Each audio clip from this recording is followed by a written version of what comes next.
Ranger fans filing out happy. After a 5-1 win over the Anaheim Ducks at the Garden, December desperation might be a misnomer, but this was an important 60 minutes for the home team, and the Rangers absolutely responded. As we welcome you into our Delta MSG studios, John Giannone alongside Steve Valiquette. We talked in the pregame, a perhaps desperate team against a depleted opponent. Rangers needed to take advantage early and often. That's exactly what happened. Exactly what they did. 18 shots in the first period. If you look back to Friday against the Leafs, they had 22 in the entire game. So right there, what I liked most was how they played in their own zone. All 5 of the Ranger goals began in their zone defending, and then they went up the ice and scored off the rush. All 5. Even the last goal that Zibanejad scored was an extension of the rush, but they all started in their own zone. So there's something to be said for how everybody played the right way on the right side of the puck and then moved up together.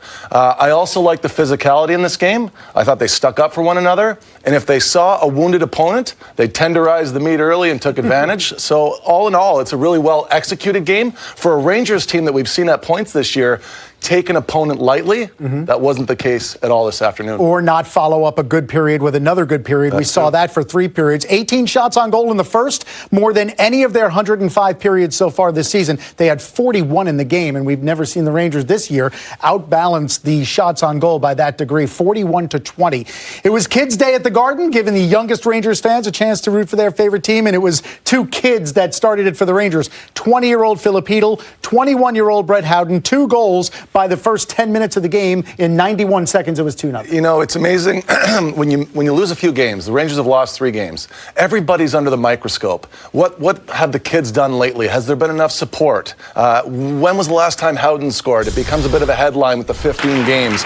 But with Hedl, it was also 2 weeks of a little bit of unrest in his game, John. There wasn't a lot going on, and you want to see the guy that scored off the rush against the Nashville Predators. You want to see this guy right here that's able to try you one-on-one, and that's when he's looked his best this year, when he has the confidence to say, I am going to go one-on-one and beat you. He's the only Ranger that's done that twice this year off of a clean shot, beat a goalie. Does it again this afternoon. And for Howden, very pleased to see this guy have a performance, not just on the offensive side of the puck, but he was much better in his own zone, moved to the wing before the game from center ice, and this might be something for him. Now, you get to a point when you have to understand as a hockey player, you only have so much opportunity to get a foothold on a job in the NHL. And again, when you lose 3 games as a team, you start looking and picking away at player by player, and it was really good for him on a personal level to have a big afternoon. And for Brett Howden, first goal in 16 games. For Philip Hedl, first goal in 11. We saw the other night Strome and Buchnevich literally act as though they're throwing the monkey off the back. These 2 guys didn't do that today, but they sure felt that way, giving the Rangers a 2-0 lead. Then the Ducks responded, made it 2-1, and then the Rangers were able to expand the lead to 3-1, and it was Chris Kreider, the #1 star of the day, and the guy who scored 2. He scores his first to make it 3-1. Yeah, and it was nice to see the way that he was scoring too. When he uses his speed, how effective is he, right? So that was his 6th breakaway this season, and it's his 3rd time scoring off of a breakaway this season. And for him personally, it's so important to be involved physically and push everybody back. And again, know a depleted team. Let them know that you're going to push them all night long. You're going to lean on them and push them back and make them defend, because you're going to draw more penalties. You're going to get more opportunities up the ice, as he did during the hockey game. And he let it be known. I mean, he made the game his and played at the pace that he wanted to play it at, and that affected everybody in the lineup. You can see it off of his goals. You can see it off this rush play where he drives the net. He's hard to contain because he comes up on top of you quicker than you expect. If you're a defenseman and you're backing off the blue line and you don't have the right pace and gap, you start to turn early because you don't have the confidence that you can keep up with him. As a goalie, when he comes down on you, you know what it feels like? It's a really fast player approaching you where you don't have the same setup time that you would have when it's a normal paced hockey player. And it becomes different. And that's why his shot becomes more effective. But even on his breakaway, he went to a deking move because he saw Miller commit early. And Miller was probably feeling rushed. You don't have as much time to set up when you play against Kreider. Goals 9 and 10 for Kreider on the season, and now 4 goals in his last 7. So that was all part of what the Rangers were able to do in building a lead in this game. After the first period, Brett Howden, I asked him, what was the message that you guys got in the dressing room that you took out to the ice for the first period? The one word he used was feistiness. Steve, for 60 minutes, we saw a feisty Rangers. Very, and every part of the game was feisty. It was chippy, sometimes even dirty, but in front of the net, I like the way that these guys were competing. And again, Anaheim's always been tough. They've been a big, heavy Western Conference team. They want to have pushback. But look at Lindgren here. Now, this is in the first period, and that sets the tone. That lets everybody know it's not going to be an easy afternoon. Howden stuck up for himself very well here with Del Zotto. They had words extensively, and then through the night. And then you see some offense off of it, but maybe a little bit of retaliation back and forth, and this is where things get chippy.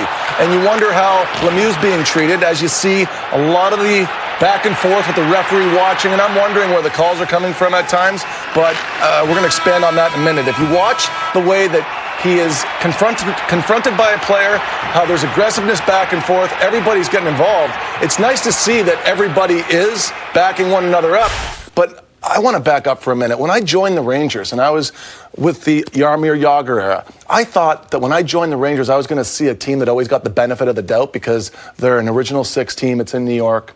League offices are here. But Jagr never went down. He never got a call. Right. We'd play against Sidney Crosby, and he'd be all over the ice like flailing bacon, right? He'd get plenty of calls. Then, as a broadcaster, I saw Rick Nash. Rick Nash never got a call. He was a gentleman. He skated through everything, never got a call. Victims of their size, right? Yeah. Victims of their size and honesty, right? And now I'm seeing Lemieux. This guy never gets a call. In fact, he gets called against him on the 10-minute misconduct again, just like Nashville. And these are taps, but the refs aren't even letting this guy play right now. Right.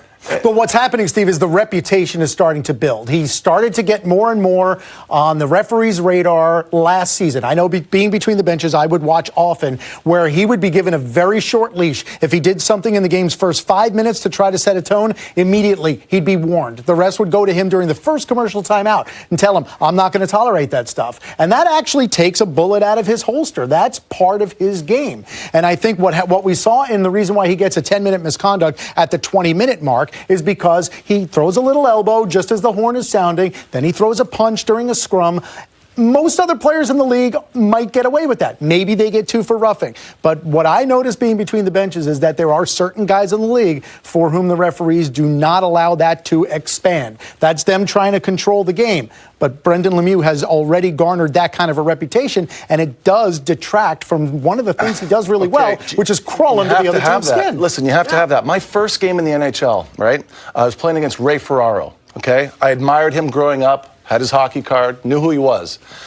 I made a glove save. I put a little extra sauce on it, right? He skates by me and he says, "Rookie, you do that again, I'm going to rip your head off and shove my stick down your throat." Do you know what? He was in my kitchen, okay? This guy's moving pots and pans around, and I was nervous. How could Ray Ferraro talk to me like that, right? Like I was off edge. And now I'm not thinking about the puck. I'm looking for Ray Ferraro. Is he going to take my head off? That's part of the game. You've got to use that as a deterrent sometimes for violence, but you also have to use it as an edge, a mental edge. And you can use it on the goalie, you could use it on the player. Lemieux needs that bullet in his holster. He needs to be able to use that. It's a part of his game. The refs can't take that away from him. 60 minutes in penalties in this one, 31 for the Ducks, 29 for the Rangers. All part of a 5-1 Rangers win.